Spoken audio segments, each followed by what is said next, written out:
इधर देखो, इधर तो देखो।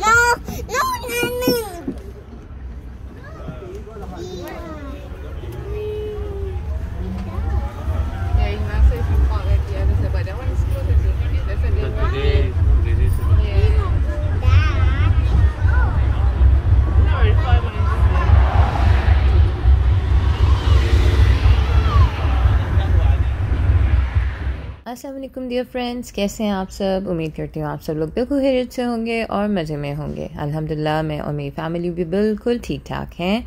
आज मैं आपको एक और बहुत ही मज़े की जगह लेकर जाने वाली हूँ, दुबई का बहुत ही फेमस स्पॉट। और अक्सर लोग प्लान करते हैं कि जब ये हो रहा हो उस वक्त लोग दुबई का चक्कर लगाएं। और नॉर्मली ये होता भी इन्हीं मंथ्स में है जब दुबई का वेदर बहुत ज़्यादा प्लेजेंट हुआ हो। यूजुअली नवंबर टू अप्रैल चलता है ये। और अब तक तो आप समझ ही गए होंगे कि मैं ग्लोबल विलेज दुबई की बात कर रही हूँ। ये जो है काफ़ी एक वेल नोन और बहुत ही मज़े का इवेंट होता है। थ्रू आउट द वर्ल्ड लोग इसको जानते हैं। और होता ये है कि बहुत सारे ममालिक इस इवेंट पर, या जब ये जिसे ग्लोबल विलेज कहा जाता है, अपने अपने पेविलियंस लगाते हैं और उनमें अपने ममालिक की चीज़ों का एग्ज़िबिशन करते हैं। और ना सिर्फ चीज़ों का बल्कि खाने पीने का भी, कि किस तरह की कुज़ीन होती है। उसके अलावा बहुत सारे इवेंट्स भी होते हैं, बहुत सारी लाइव परफॉर्मेंस भी होती हैं। तो ओवरऑल देखा जाए तो बहुत ही ज़बरदस्त किस्म का एक ग्लोबल इवेंट है। और अगर आप दुबई आएँ तो आपको बिल्कुल भी ये इवेंट मिस नहीं करना चाहिए। हाँ, बस शर्त ये है कि आप में बहुत ज़्यादा एनर्जी होनी चाहिए, क्योंकि ये या तो एनर्जी हो या फिर ये कि बहुत सारे दिन हो, क्योंकि ये एक ऐसा इवेंट नहीं है या ये एक ऐसी जगह नहीं है जो आप एक दिन में कवर कर सकें। You want to sit again in the train? Nice train, right? Honey, I want to sit in the car. You want to sit in the car? Look here. Global village का area बहुत ही बड़ा है, उसी तरह इसकी parking भी बहुत ज़्यादा बड़ी है। इसीलिए आपको जहाँ कहीं भी अपनी गाड़ी पार्क करने को मिले तो ज़रूर उस एरिया को और नंबर को याद रखिएगा। बल्कि सबसे बेस्ट तो यही होता है कि आप एक पिक्चर लेकर रख लीजिए अपने मोबाइल पर, ताकि जब वापसी करनी हो तो गाड़ी ढूंढने में कुछ ज़्यादा देर ना लगे। हमने भी अपनी गाड़ी पार्क कर दी थी और फिर हम यहाँ पर जो ट्रेन चल रही हैं, जो पार्किंग लॉट से आपको मेन एंट्रेंस तक ले आती हैं, उनमें बैठकर यहाँ आ गए। हुआ कुछ यूँ था कि मैंने अपने लिए इजी शूज़, यानी कि जिन शूज़ में मैं बहुत कंफर्टेबल हूँ वॉकिंग के लिए, वो रखे हुए थे गाड़ी में। लेकिन मुझे शूज़ चेंज करना याद ना रहे, तो मैं और छोटू मियाँ वापस गए थे ट्रेन में और हमने गाड़ी में से जाकर जूते बदले। और उतनी देर में मेरे हस्बैंड ने यहाँ की टिकट्स ले ली हुई थी।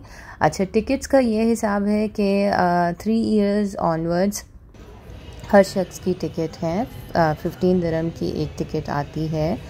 और सिर्फ जो एल्डरली हैं उनके लिए आपको टिकट लेने की ज़रूरत नहीं, यानी कि 65 इयर्स प्लस। उसके अलावा सबको जो हैं वो टिकट लेना होती है। तो यहाँ जी हम एंटर हो गए हैं ग्लोबल विलेज में।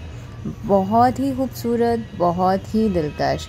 हर दफ़ा यहाँ आकर बहुत ही ज़्यादा खुशी का एहसास होता है। दो हमारे लिए तो ये घर की बात है, क्योंकि हर साल ये इवेंट होता है।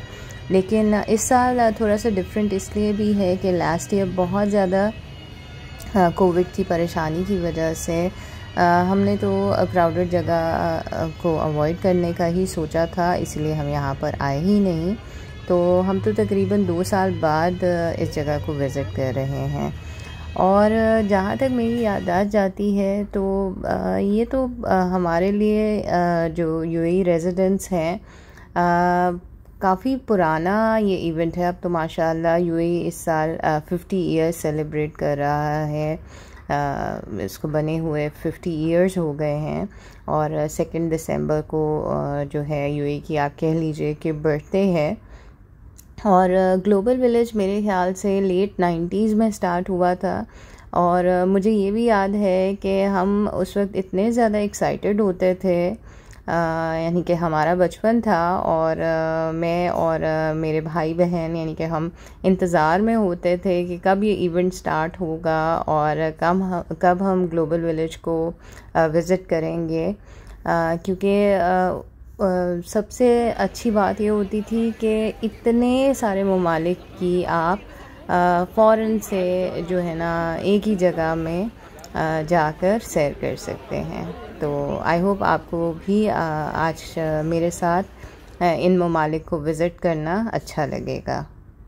सबसे पहले जो पेविलियन हमने विज़िट किया वो है जी टर्की का, और बहुत ही खूबसूरत पेविलियन था। एंट्रेंस बहुत ज़्यादा प्यारी बनी हुई है और इस एंट्रेंस पर यहाँ एक जनाब जो हैं वो टर्किश कॉफ़ी के साथ सबको ग्रीट भी कर रहे थे। अच्छा, यहाँ पर क्योंकि हम बहुत सारे लोग थे तो हमने ये डिसाइड कर लिया था कि हम जल्दी जल्दी तमाम स्टॉल्स का विज़िट करेंगे और ये है कि मीटिंग पॉइंट हमने जो है वो एंट्रेंस ही डिसाइड की हुई थी। तो खैर यहाँ क्या क्या था जी, यहाँ पर टर्किश फ्रूट्स थे, उसके अलावा उनकी ज्वेलरी बहुत ज़्यादा फेमस है, वो उसके काफ़ी सारे स्टॉल्स थे। यहाँ पर देखें टर्किश कॉफ़ी बनाई जा रही है और उनके ड्राई फ्रूट्स और क्लोथिंग जो है टर्किश कॉटन और इस तरह की चीज़ें। तो खैर हमने भी जल्दी जल्दी पेविलियन का विज़िट किया क्योंकि ये तो पहला पेविलियन था, अभी और बहुत सारे पेविलियन तकरीबन 25+ पेविलियंस जो हैं वो इस साल भी एग्ज़िबिशन में पार्टिसिपेट कर रहे हैं। आई थिंक 26 हैं, not very sure about it. तो हम सारे एक दिन में तो नहीं कवर अप कर सकते, लेकिन हमने ये इरादा किया हुआ था कि जितने भी जल्दी जल्दी हम देख पाएँ उतने पेविलियंस हमने ज़रूर देखने हैं। हमारी नज़र इन अनार पे पड़ी और दिल चाहा कि क्यों ना फ्रेश अनार जूस एंजॉय किया जाए, तो बहुत ही मज़े का था। और अच्छा, यहाँ इन्होंने क्या किया था कि अनार के जूस को बनाते हुए इन्होंने बीच में छिलके भी डाले हुए थे, तो वो आपको एक शुरू में करवाहट फ़ील होती है, लेकिन बाद में जायका बहुत अच्छा हो जाता है। तो ये हो गया जी हमारा टर्किश पेविलियन। अब यहाँ से निकलकर हम कहाँ जा रहे हैं? हाँ, हमारा प्यारा पाकिस्तान। सबसे प्यारा देश हमारा पाकिस्तान। तो पाकिस्तान आने की जी खुशी ही हमेशा बहुत ज़्यादा होती है और हमारा पेविलियन ज़ाहिर है सबसे ज़्यादा हमें प्यारा लगता है। तो यहाँ बहुत सारे अलग अलग स्टॉल्स होते हैं, अक्सर खाने पीने की भी स्टॉल्स हैं और उसके अलावा पाकिस्तानी लेदर आपको पता है कितना ज़्यादा अच्छा है और कितना ज़्यादा फेमस है वर्ल्ड वाइड।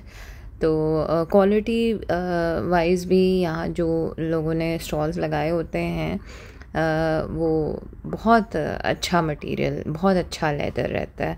तो इसीलिए आपको यहाँ पर बहुत ज़्यादा लेदर के स्टॉल्स नज़र आएंगे और अब हमारा कल्चरल जो है वो अंदाज़ और रंग ढंग आपको यहाँ पे दिखाई देंगे। तो हमने यहाँ जी एक राउंड लिया, कुछ खाया पिया और फिर हम निकल आए कि चलो अगला पेविलियन देखते हैं। ये पेविलियन यूएई का है। तो यूएई के पेविलियन में भी बहुत सारे स्टॉल्स, ज़्यादातर स्टॉल्स जो हैं वो गारमेंट्स रिलेटेड थे। अच्छा, ये देखिए बहुत ही खूबसूरत चीज़ मुझे नज़र आई जिसे मैंने कैप्चर किया। और अच्छा, यहाँ पर मुझे याद आ गया कि ये क्लिप मैंने इंस्टाग्राम पर भी डाला था। तो अपने तमाम फ्रेंड्स से मैं ये गुजारिश करना चाहूँगी कि मेरे साथ ना सिर्फ YT पे कनेक्टेड रहें बल्कि इंस्टाग्राम को भी ज़रूर विज़िट करें और मेरे साथ वहाँ पर भी कनेक्ट कर लीजिए ताकि जब भी मैं कोई स्टोरीज़ वगैरह डालूँ तो आप भी उन्हें एंजॉय कर सकें।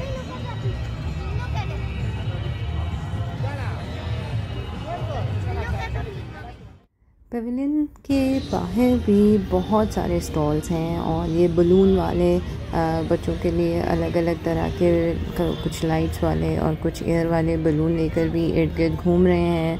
कुछ लोग जो हैं वो पीनट्स और इस तरह की चीज़ें सेल कर रहे हैं। तो खाने पीने की बहुत सारी चीज़ें हैं। अच्छा, अब हम जहाँ जा रहे हैं जी, ये भी यहाँ की बहुत बड़ी अट्रैक्शन है। एटलीस्ट मेरी फैमिली तो बहुत ज़्यादा खुश होती है इस शो को देखकर। ये दरअसल एक स्टंट शो है और हम जब भी ग्लोबल विलेज आते हैं तो हम इसको भी ज़रूर देखते हैं। इस शो के अलग अलग टाइमिंग्स हैं, जैसे कि आजकल ये 3 दफ़ा होता है और यहाँ जी आपके लिए कुछ झलकियाँ इस शो की।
तो कैसा लगा जी आपको stunt show? I am sure आपको भी मज़ा आया होगा। हमें तो खैर खूब मज़ा आया।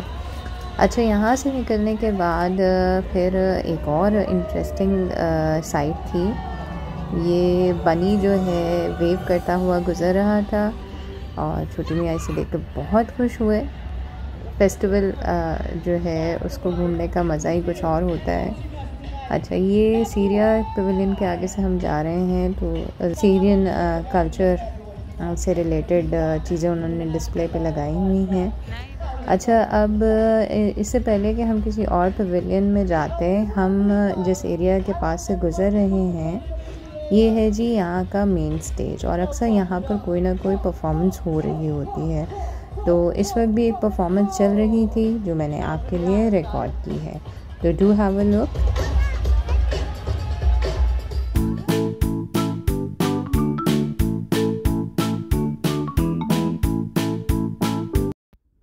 अच्छा, तो अब आ जाता है यहाँ पर बिलीव इट और नॉट का एरिया और उसके बाद है जी कोरिया पेविलियन। तो कोरियन पेविलियन जो है वो भी काफ़ी मज़े का था और कोरियन कॉस्मेटिक्स, कोरियन ड्रेसेस और उनके बहुत सारे इस तरह के अलग अलग चीज़ों के उनके स्टॉल्स लगे हुए थे। बस यहाँ कुछ ज़्यादा देर हमने नहीं स्पेंड की थी। अच्छा, यहाँ से निकलने के बाद और अभी बहुत सारे पेविलियन पड़े हुए हैं जो मुझे देखने थे। जैसे मैं देखना चाह रही थी कि जापान में इस दफ़ा क्या है, लेकिन इससे पहले कि हम और मज़ीद आगे बढ़ते, बच्चों को नज़र आ गया जी किड्स एरिया, और मैं जल्दी से जाके मैंने थाईलैंड जो है उसको देखा। तो खैर थाईलैंड में भी उसी तरह उनकी चीज़ें, और थाईलैंड के एक्जॉटिक फ्रूट्स वगैरह भी थे। और यहाँ से हमने अमरूद लिया था पिंक कलर का, जो कि बहुत ही ज़्यादा मज़े का था। अच्छा जी, छोटू मियाँ फाइनली मुझे ले आए हैं किड्स जोन में, और अब यहाँ पे इन्होंने आके जी मेरी फिंगर पकड़ ली थी और मुझे अपने साथ ले गए, और मुझे दिखा रहे थे कि कौन कौन सी राइड्स हैं और वो कौन सी लेना चाहते हैं। यहाँ पर कुछ देर स्पेंड करने के बाद हम काफ़ी ज़्यादा थक गए थे, और अब हम चाह रहे थे कि क्यों ना वापसी की जाए। बाकी की पेविलियंस को इंशाल्लाह फिर किसी रोज़ आके एक्सप्लोर किया जाएगा। ये है फ्लोटिंग मार्केट, और यहाँ भी अलग अलग जो हैं बोट्स में स्टॉल लगे हुए होते हैं। ओवरऑल ग्लोबल विलेज वाकई ही एक ऐसी जगह है जहाँ आप कह सकते हैं कि पूरा ग्लोब जो है एक छोटा सा विलेज बन के आपके सामने आ गया है। भी आपका दुबई आना हो तो ग्लोबल विलेज ज़रूर आइए, बहुत ही खूबसूरत जगह है, और अगर मौसम खूबसूरत हो तो यहाँ घूमने फिरने का मज़ा बिल्कुल दोबारा हो जाता है। आपको ब्लॉग कैसा लगा ये आपने मुझे बताना है अपने प्यारे प्यारे कमेंट्स के साथ, और वीडियो को बिल्कुल भी लाइक करना मत भूलिएगा। अपना और अपनों का बहुत ज़्यादा ख्याल रखिएगा। इंशाल्लाह अगले किसी ब्लॉग में फिर मुलाकात होगी। अल्लाह हाफ़िज़। नाइस ट्रेन है ना।